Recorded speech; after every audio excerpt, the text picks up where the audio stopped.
everyone, welcome back to the channel. Thanks for joining me this week.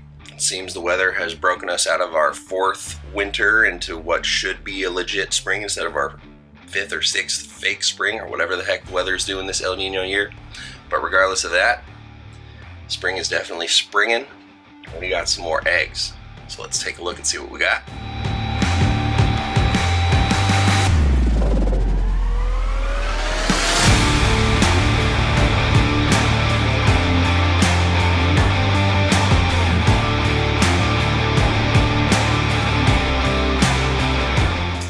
So longtime viewers of the channel will know exactly who's in this enclosure. But if you are new, what we're doing today is we are experiencing my very first time breeding corn snakes. Now what we have in here is a female red Zeppelin paired to a male red Zeppelin who lives up there.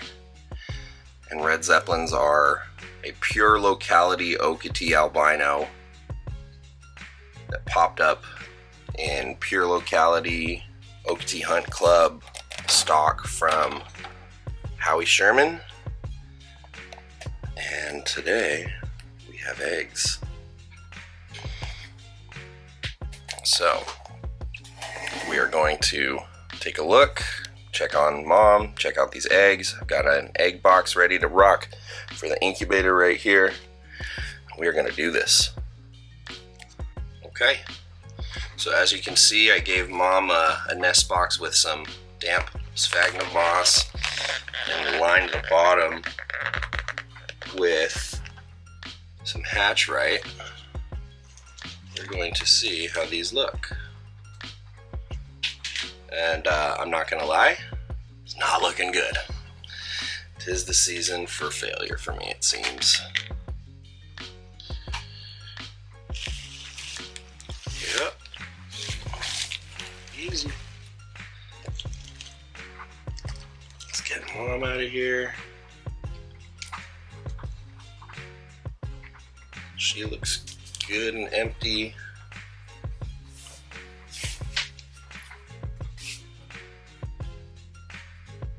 Get off.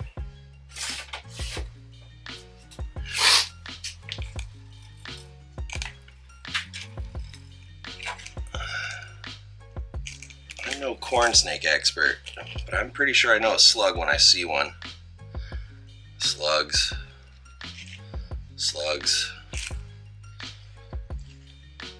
Slugs. More slugs. That's 10 already. 11, 12, 13, 14, 15, 16, 17, 18. A perfect 18 clutch of slugs.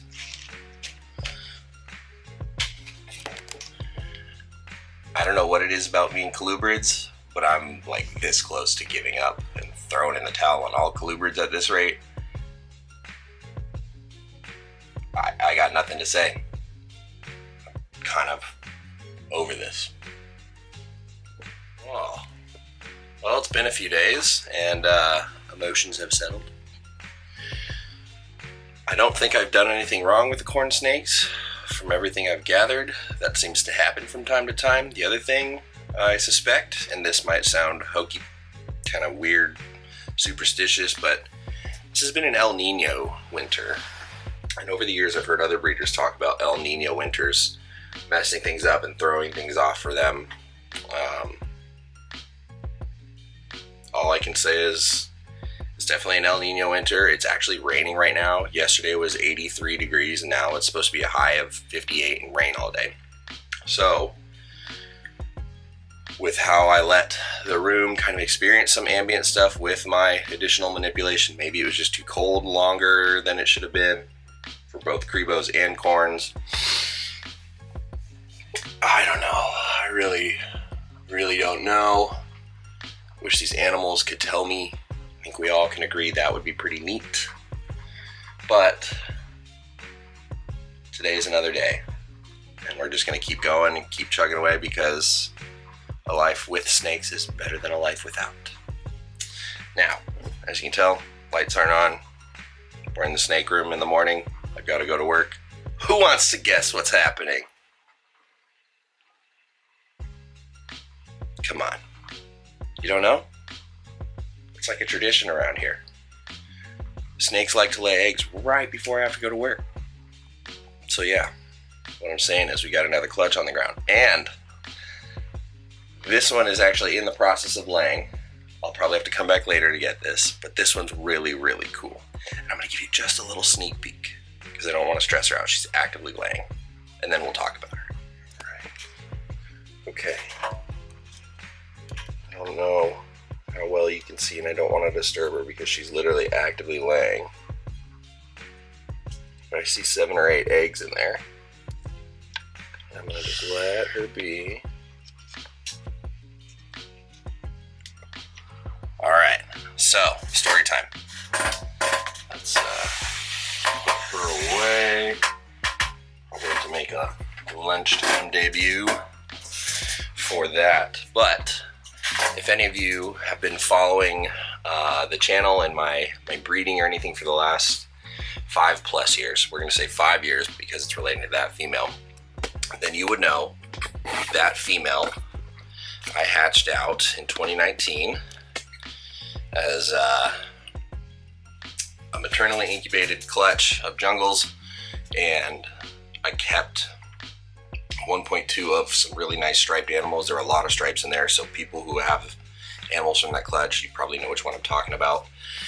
And for the first 2 years, she was the highest stress animal I've ever experienced. To this day, still is the highest stress animal I've ever experienced, to the point where stimulus, touching, things like that would literally throw her off. She would do the whole retic lunge, coil throw, and hissing and tightening down and wrenching her body around my hand as hard as possible. Just uber stressed, to the point I thought something was wrong with her maybe. And with all of my snakes, I raise them up in little hatchling size bins so they feel nice and secure while they're little, not overexposed in anything too vulnerable and scary. This girl did fine in that, but when it came time to upgrade her into the next size bin, it would stress her out to the point where she would go off food. So I would keep her in that bin and then try again, and then she'd go off food, reset her for a few months and try again, and to no avail. To the point where I was cramming about a 3.5, 4 foot snake in that little bin, just so she would stay comfortable, secure, and still eat. She literally couldn't move in it, she couldn't go anywhere, but that was what she wanted. So what I did was I took her in that bin, her tiny little bin where she could touch all sides, and put that bin with inside a larger one with a couple hides around, and just let her be. And a couple days later, I went to check on her. Oh, lights are on.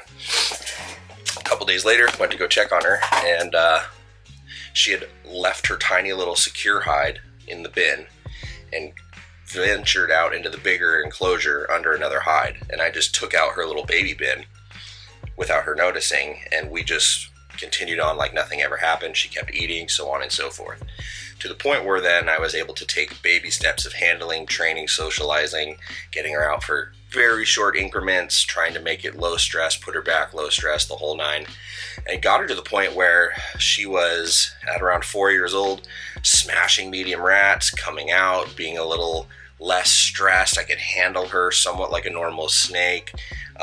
Definitely, take caution with her to try not to push it. But then she started swelling and going through the cycle of seasons this winter, and I figured I'd put a male with her and try. Didn't expect anything of it, but instantly my male locked up with her, caught several good locks with them, and then she started refusing food. Now, if you've ever bred carpets, and sometimes they're smaller when they breed, and it can look a little bit deceiving, even to seasoned eyes. You can kind of look at it and go, yeah, maybe not, but then somebody who maybe hasn't looked at that animal will come and say 100% she's gravid. Well, over the last week I kind of realized, yeah, she's definitely gravid. She's not just off food because she's stressed. She's definitely gravid, and as we can see, proof is in the pudding. So what that means is that is the second clutch on the ground this season of striped jungles from my F1 striped jungle project pairing founder animals, whatever you want to call it, the ones that I produced in 2019. I talked about it in a recent video when the last clutch was laid. And now we've got 2 of them. So that's double the odds of some good striped jungles, double the progress in 1 year. Super, super happy about that. And it just goes to show you that even though it's an El Nino season, and I suspect that has impacts on certain species, the pythons are gonna hold it down for me and be my rock and keep me happy and solid, while everything else likes to kick me in the shins. So I guess that's the way it's gonna be. Oh well. That last corn snake clutch put me at 60 slugs for the year, which is a record for myself. I've never produced that many slugs. I think in 1 season prior, I've maybe had 10 cumulative slugs. So after that clutch, I was really bummed because I had more slugs than fertiles. Well, we'll see how many we get later today, but that has now changed. We're back in the green column. We're back with more fertiles than slugs, and this roller coaster ride of a season just keeps on going. So I'm gonna get going here. I've got to go to work as usual, like I said, and hopefully I'll be picking this camera back up, pulling that clutch, and showing you some good pearly whites. So fingers crossed. All right, stepped away from work to come handle some business. She's all done, and it's funny because of course she didn't wrap the eggs. She's one of those high stress snakes, like I said. So she laid them and she's like, I'm done with these things. Get them away from me. So I'm gonna pull her out and give you guys a look at her, make sure she's empty, and we'll take a look at these eggs. You're such a good mama. So this is that super stressed out striped jungle girl. She's not as stressed as I thought I thought she would be. It's pretty cool. She's definitely empty, so we're gonna pop her aside before we get her cleaned up. Let's look at these eggs. All right, we got 1 egg that rolled and is not adhered to the clutch. I'm just gonna double check where the embryo's at. Yep, embryo's right there. Didn't go too far. Pretty neat. In the first, couple of days of an egg, a snake egg being laid, it doesn't have to necessarily be kept the same way. The embryo is kind of fluid, but you want to always try and keep them lined up, especially after they've had some time to settle. We've got 1. And here's the remainder. We do have 1 slug just to, keep me humble, right? 1, 2, 3, 4, 5, 6, 7, 8, 9, 10, plus that makes 11. That's amazing. Her and her sister did the same thing. 11 eggs in 1 slug, if I'm not mistaken. That's pretty freaking cool. Alrighty, just like that, clutch number 7 in the box, going in the incubator. We're on the board again. We're in the green with fertile eggs. I don't even know how many I have now. That's probably 60 or 70, so shaping up to be a good season. We've still got Brettles to come. Who knows what the Apodora are doing, but it's all really good things. So even though there's some lows hitting in some places that I wasn't expecting, we're still on top. All right, so gotta go get that female cleaned up, get her all cleaned up in a nice fresh home, get that smell of eggs off of her so she can get back on food soon. But that's gonna basically wrap it up for this video. You guys saw a really exciting moment where I got punched in the gut real quick, and then we had some redemption at the end. Just seems to be how it goes breeding snakes. So thank you again for watching.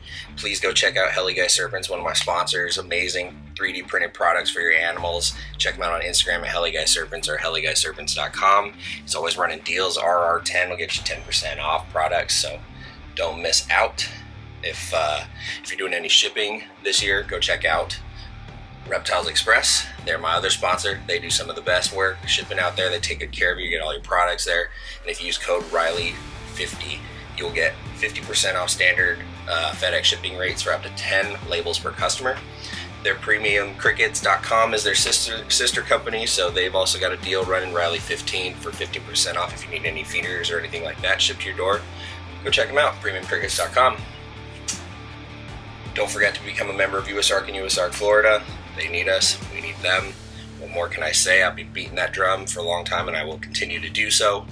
And last but not least, if you want to join what we've got going here, support the growth, get first access to babies, things like that, all sorts of cool perks, look me up on Patreon, Riley Jimison on Patreon. Love my patrons, they're wonderful. We have a great community going in the Discord, lots of fun.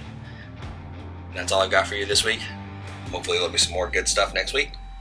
But we'll see you then.